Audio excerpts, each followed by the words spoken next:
Break के बाद आगे बढ़ेंगे। खबर अब चमोली से मिल रही है। चमोली के माड़ा गांव में रेस्क्यू ऑपरेशन लगातार जारी है। चमोली जहां पर खराब मौसम के बीच में रेस्क्यू चल रहा है।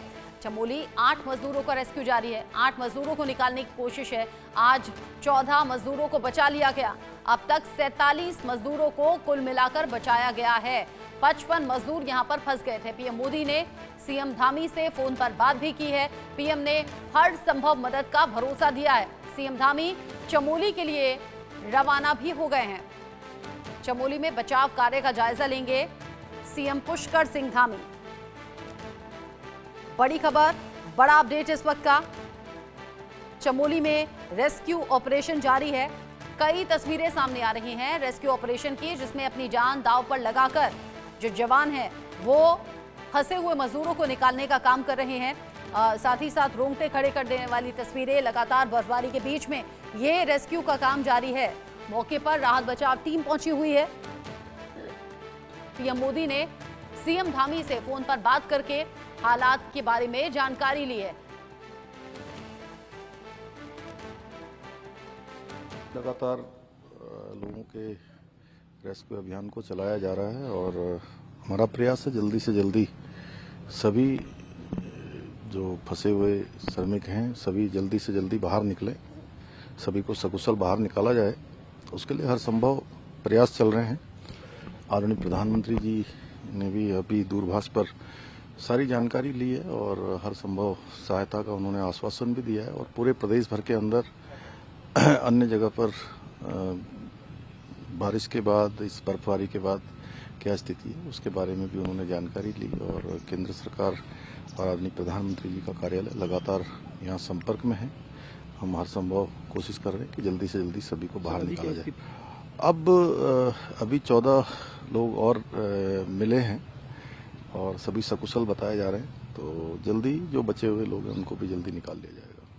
देखिए, हमारे लिए बहुत चिंता का विषय है कि इस भारी बर्फबारी से और उत्तरी राज्यों में जम्मू एंड कश्मीर, हिमाचल, उत्तराखंड सभी में इस वक्त इसकी वजह से कोई ना कोई आपदा आ रही है। और उत्तराखंड में क्योंकि माना विलेज के पास जो ग्लेशियर का कोलैप्स हुआ है और जिसमें मज़दूर उसमें हो गए हैं, तो ऐसे खबर है कि उसमें बहुत सारे मज़दूरों को तो बचा लिया गया है, जो टीवी मीडिया में न्यूज़ आ रही है। कुछ एक मरीज़ हैं जो बॉर्डर रोड ऑर्गेनाइजेशन के हॉस्पिटल हैं उसमें शिफ्ट कर दिए गए हैं। हम लोग उनकी साइट के साथ इन टच हैं और प्रिपेयर्ड हैं पूरी तरह से एम्स ऋषिकेश में, क्योंकि हमारा ट्रॉमा सेंटर जो है वो हेली एम्बुलेंस से मतलब लैस है और अभी हमें कोई ज़रूरत पड़े तो हम पेशेंट्स को वहाँ से ला सकते हैं।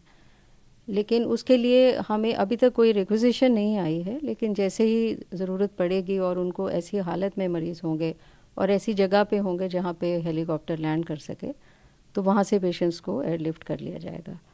अभी वहाँ पर स्थिति थोड़ा सा कठिन है, क्योंकि लगातार बर्फबारी हो रही है, बरसात हो रही है, मौसम ख़राब है। जहाँ पर घटना घटी है वहाँ पे 6 से 7 फीट बर्फ़ पड़ी हुई है। इसके बावजूद हमारे 65 लोगों की टीम वहाँ पर रेस्क्यू के काम में लगी हुई है और अभी तक 10 लोगों को निकाला गया है। बाकी लोगों को निकालने का काम किया जा रहा है और हम उम्मीद करते हैं कि हम बहुत जल्दी सबको निकालने में सफल होंगे। इसमें हमने आर्मी के हेलीकॉप्टर से डिमांड किया है। आर्मी हेलीकॉप्टर देने को तैयार है, बट दिक्कत आ रही है कि मौसम ख़राब है, हेलीकॉप्टर जा नहीं सकता वहाँ पे अभी। और हम लोग मौसम खुलने का इंतजार कर रहे हैं। जो ही मौसम खुलता है तत्काल हम अत्यधिक मैन पावर वहाँ भेजकर रेस्क्यू के काम में तेजी लाएंगे। रेस्क्यू ऑपरेशन कहां तक पहुंचा, ज्यादा अपडेट के साथ भगवान सिंह जुड़ गए हैं पौड़ी गढ़वाल से। इंडिया न्यूज संवाददाता मेरे साथ लाइव। भगवान सिंह, रेस्क्यू ऑपरेशन को लेकर जानकारी क्या है? मौसम अभी कैसा बना हुआ है? कितने मजदूर कुल मिलाकर अब तक निकाल लिए गए, कितने फंसे? यहाँ से देख रहा हूँ मैं कि अभी तक जो उत्तराखंड के मुख्यमंत्री पुष्कर सिंह धामी जैसे ही कल से घटना उनके पास जैसे उनको मैसेज जानकारी पता करी, तभी से वो बिल्कुल एक्टिव नजर आ रहे हैं। और कहीं ना कहीं उनका भी एक दायित्व है, क्योंकि उत्तराखंड के एक प्रथम नागरिक है जो कि उत्तराखंड के मुख्यमंत्री होने के नाते के सबसे बड़े माने जाते हैं। और जिस तरह से अब मौसम यहाँ पे ठीक है, कई बार थोड़ा धूप निकलती, कई बार थोड़ा मौसम उस तरह से हो रहा है, लेकिन जिस तरह से देख रहा हूँ कि जो सुबह से 14 मजदूरों को निकाला गया है, साथ ही साथ साथ 8 मजदूर अब है और 8 मजदूरों को भी निकाला जाएगा। साथ ही साथ उनके साथ शंकर पांडे जो कि गढ़वाल कमिश्नर है वो उनके साथ है। तो कहीं ना कहीं जिस तरह से देखा जा रहा है कि जो रेस्क्यू है अब उस रेस्क्यू में जल्द एक सफलता मिल पाएगी। और जैसे ही उत्तराखंड के मुख्यमंत्री वहां पहुंचते हैं, क्योंकि उनका देहरादून से निकल चुके हैं और अब जोशीमठ कुछ ही पलों में वो जोशीमठ पहुंचने वाले हैं, उसके बाद वहां से वो माना गांव जो प्रथम गांव है उस गांव के पास जहां घटना घटी वहां पहुंचेंगे। और साथ ही साथ मैं आपको बता दूं, जिस तरह से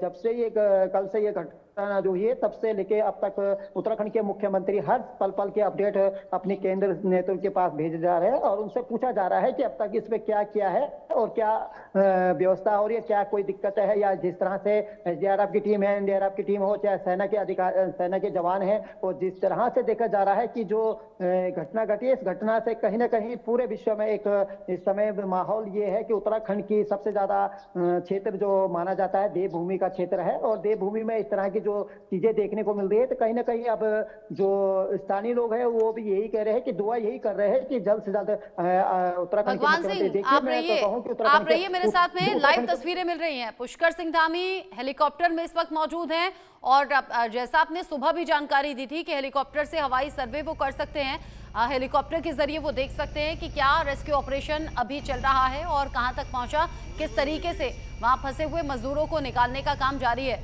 ये तस्वीरें लाइव इस वक्त मिल रही हैं। पुष्कर सिंह धामी चमोली लगभग पहुंच चुके हैं और वो हेलीकॉप्टर के जरिए देख रहे हैं कि रेस्क्यू ऑपरेशन कहां तक पहुंचा। एवलॉन्च में फंसे हुए मजदूरों का रेस्क्यू ऑपरेशन जारी है। 55 कुल मजदूर फंसे थे, 47 निकाल लिए गए हैं, 8 अभी फंसे हैं जो जानकारी मिल रही है। भगवान सिंह हेलीकॉप्टर से पहुंच गए हैं पुष्कर सिंह धामी। जी बिल्कुल रजना, मैंने सुबह भी जैसे ही सबसे पहले इंडिया न्यूज ने इस खबर पे पहले वो लगा दिया था, मोहर लगा दिए थे कि उत्तराखंड के मुख्यमंत्री पुष्कर सिंह धामी हेलीकॉप्टर के द्वारा निरीक्षण करेंगे और ऊपर हवाई या उससे करेंगे। तो कहीं ना कहीं जो एक जो हमारा मेरा जो एक सुओ था उससे कहीं ना कहीं एक सही साबित हुआ है। और उत्तराखंड के मुख्यमंत्री पुष्कर सिंह धामी क्या इंडिया न्यूज की खबर के माध्यम से कहीं ना कहीं एक संदेश जरूर दिया जा रहा है कि उत्तराखंड के मुख्यमंत्री पुष्कर सिंह धामी का जो एक वो था, हालांकि किसी भी को भी इस संबंध में पता नहीं था कि उत्तराखंड के मुख्यमंत्री पुष्कर सिंह धामी इस क्षेत्र में पहुंचेंगे। और इस तरह से वो यही तमाम लोग यही सोच रहे थे कि उत्तराखंड के मुख्यमंत्री पुष्कर सिंह धामी देहरादून से ही अपडेट दिया जाएगा, लेकिन कहीं ना कहीं इंडिया न्यूज की खबर पर मोहर लगी है कि जिस तरह से सुबह भी मैंने जब बताया था आपको कि दर्शकों को कि उत्तराखंड के मुख्यमंत्री पुष्कर सिंह धामी हेलीकॉप्टर के द्वारा निरीक्षण करेंगे और वो तस्वीर जो आप है इंडिया न्यूज दिखा रहा है, ये तस्वीर एक कहीं ना कहीं बयान करती है कि उत्तराखंड के मुख्यमंत्री पुष्कर सिंह धामी की जो जानकारी जो दी थी तो इंडिया न्यूज ने सबसे पहले दी गई थी। और कहीं ना कहीं इस संबंध में मैं इतना जरूर कहूंगा कि जो 8 मजदूर है वो जो 47 जो अब तक निकल चुके हैं, 8 मजदूर अब बाकी है, उन मजदूरों को भी निकाला जाए। हालांकि कई बार सोशल मीडिया पे मेरे पास कई मैसेज ऐसे भी आ रहे हैं, लेकिन मैं उन मैसेजों को अभी सही साबित नहीं कर पाऊंगा कि जो घटना बताई जा रही है, लेकिन जैसे ही इसके संबंध में मुझे पता चल पाएगा, पूरी जानकारी दे पाएगी तो वो दर्शकों को मैं जरूर पहुंचाऊंगा। इसी संबंध में जो कांग्रेस के नेता है सूर्यकांत धस्माना, उनका भी साफ कहना है कि कहीं ना कहीं उनके सरकार पे एक कटाक्ष कस रही है कि जहां एक तरफ आपदा वो क्षेत्र था तो वहां पे जब मौसम विभाग ने एक भविष्यवाणी की थी कि इस तरह से, लेकिन उस समय